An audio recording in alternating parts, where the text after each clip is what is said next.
Hello শিক্ষার্থী বন্ধুরা, আমি ব্যতিক্রম মিরাজ বরাবরের মতো আজ আবারও ঢাকা বিশ্ববিদ্যালয়ের বিগত সালের প্রশ্নের আগুন পানি সমাধান ক্লাস নিয়ে তোমাদের সামনে হাজির হয়েছি। কারণ আমি তোমাদেরকে বরাবরই বলি যে ঢাকা বিশ্ববিদ্যালয়ের ভর্তির প্রিপারেশনের প্রথম পদক্ষেপ হচ্ছে ঢাকা বিশ্ববিদ্যালয়ের বিগত সালের প্রশ্নগুলো অ্যানালাইসিস করে বোঝার চেষ্টা করা, প্রশ্নগুলো কোন টপিক থেকে করা হয়েছে। কারণ বিগত সালে যেই টপিকগুলো থেকে প্রশ্ন এসেছে তোমার বছরও প্রায় 95% প্রশ্ন ওই টপিকগুলো থেকেই করা হবে। তুমি যদি এই প্রশ্নের অ্যান্সারগুলো সঠিকভাবে দিতে পারো তাহলে ঢাকা বিশ্ববিদ্যালয়ে তোমার সিট একটা সুনিশ্চিত। তাই তোমাদের এই প্রশ্ন অ্যানালাইসিসের সমস্যা থেকে সমাধানের জন্য আমরা the surgery of due question নামে একটা সিরিজ চালু করেছি। এই সিরিজের প্রতিটি ক্লাসে আমরা একটি করে প্রশ্ন অ্যানালাইসিস করব, যাতে করে তোমরা এইভাবে প্রশ্ন অ্যানালাইসিস করে তোমাদের প্রিপারেশন আরও এক ধাপ এগিয়ে নিতে পারো। চলো এবার আমরা ঢাকা বিশ্ববিদ্যালয়ের 23-24 সালের ভর্তি পরীক্ষায় আসা একটা প্রশ্ন দেখি এবং প্রশ্নটি পড়ে বোঝার চেষ্টা করি প্রশ্নটা আমাদের কাছ থেকে কি চাচ্ছে। দেখো, প্রশ্নটি হচ্ছে অধ্যাপক শব্দের অ এর উচ্চারণ হলো। এখানে 4টা অপশন দেওয়া আছে। 1 নম্বরে হচ্ছে সংবৃত, 2 নম্বরে হচ্ছে বিবৃত, 3 নম্বরে হচ্ছে অর্ধ সংবৃত এবং 4 নম্বরে হচ্ছে অর্ধ বিবৃত। তাহলে আমরা প্রশ্নটি পড়ে বুঝলাম যে পরীক্ষক আমাদের কাছে উচ্চারণ সম্পর্কে জানতে চাচ্ছে। এখন এই প্রশ্নটার উত্তর করতে চাইলে আমাদের উচ্চারণ সম্পর্কে একটু জানতে হবে। দেখো, এখানে অ এবং ক হচ্ছে দুটি বর্ণ। দেখো, ভাষার লিখিত রূপকে বর্ণ বলা হয় এবং আমরা যখন বর্ণকে মুখে উচ্চারণ করি তখন তাকে উচ্চারণ বলা হয়। দেখো, এখানে দুটা বর্ণের একটি হচ্ছে স্বরবর্ণ এবং অপরটি ক হচ্ছে ব্যঞ্জন বর্ণ। অর্থাৎ যে বর্ণ অন্য কারো সহযোগিতা ছাড়া নিজেই উচ্চারিত হতে পারে তাকে স্বরবর্ণ বলে। যেমন অ বর্ণটা উচ্চারণের সময় এর ভিতরে আর কোনো বর্ণ উচ্চারিত হয় না, কিন্তু যে বর্ণ অন্যের সহযোগিতা ছাড়া অর্থাৎ নিজের মধ্যে একটি স্বরবর্ণ ঢুকিয়ে তার সহযোগিতা নেওয়া ছাড়া উচ্চারিত হতে পারে না তাকে ব্যঞ্জন বর্ণ বলে। যেমন ক। দেখো, আমরা যদি ক ধ্বনির উচ্চারণ করি শেষে একটা অতিরিক্ত অ উচ্চারিত হয়। তার মানে আমরা যদি ক কে ভাঙি তাহলে ক এর মধ্যে পাই ক হসন্ত অ।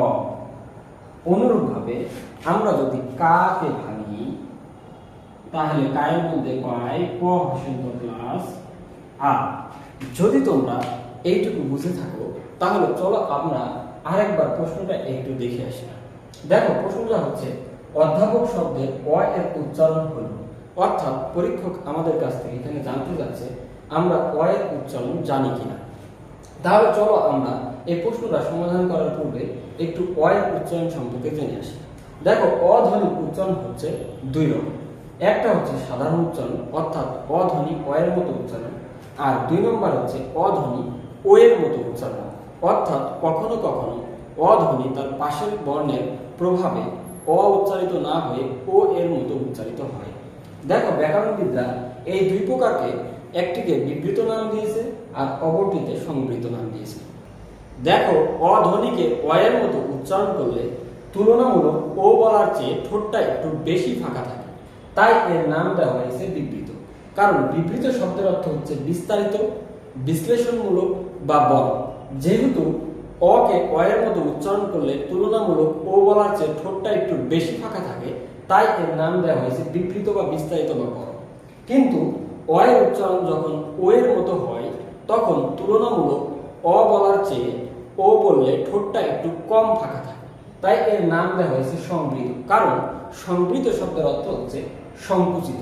যেহেতু অ না বলে যদি ও উচ্চারিত করা হয় ঠোঁটটা যেহেতু একটু সংকুচিত থাকে, তাই এর নাম হচ্ছে সংবৃত।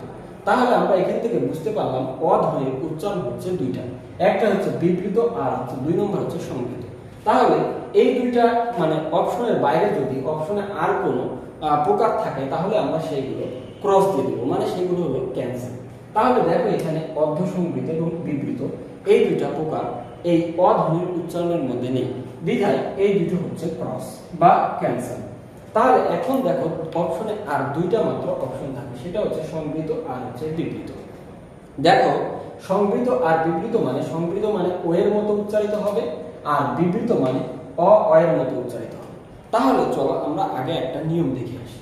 নিয়মটা হচ্ছে দেখো, অ ধ্বনির পরের বর্ণের সাথে যদি জ ফলা থাকে, দেখো অ ধ্বনির পরের বর্ণের সাথে জ ফলা আছে, তাহলে ওই অ ধ্বনির উচ্চারণ ও এর মতো হয়, অর্থাৎ এই যে ও বর্ণের মতো হয়।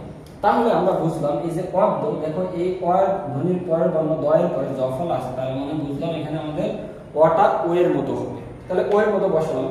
তারপরে দেখো আর যেই বর্ণের সাথে জ ফলা হবে সেই বর্ণটা দুইবার উচ্চারণ করা লাগবে। তাহলে বুঝলাম যে দ এর সাথে যেহেতু জ ফলা আছে, তাই দটা হচ্ছে দুইবার উচ্চারণ করতে হবে।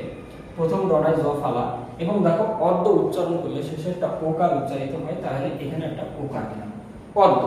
তাহলে এবার চলে আমরা প্রশ্নটা দেখি। দেখো এখানে অ বর্ণের পরের বর্ণের সাথে যেহেতু জ ফলা আছে, সেহেতু এখানে এই অটার উচ্চারণ ও এর মতো হবে।